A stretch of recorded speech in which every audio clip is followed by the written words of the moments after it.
সাংবাদিক ভাইরা আছে, এই বাবা এই কথা বলো না, সাংবাদিক ভাইরা আছেন, পুলিশ ভাইরাও আছেন, মনে হয় আমাদের তো সংখ্যায় কম হবে না, ওনারা প্রায় সমান সমান হবে। ওরা বলতে চাই বেআইনি ভাবে আমাদের মামলা দেয়, তারপরও আইন মেনে আমরা কোর্টে যাই।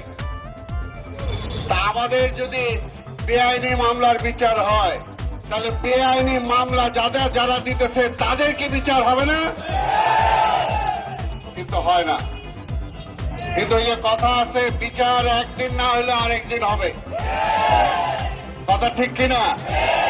এই যে কথা পরিষ্কার, আওয়ামী লীগের অফিসের সামনে রাস্তাটা বছরের পর বছর বন্ধ, ওইখানে তারা মঞ্চ বানায় কত নাচন কুদন সবকিছু করে।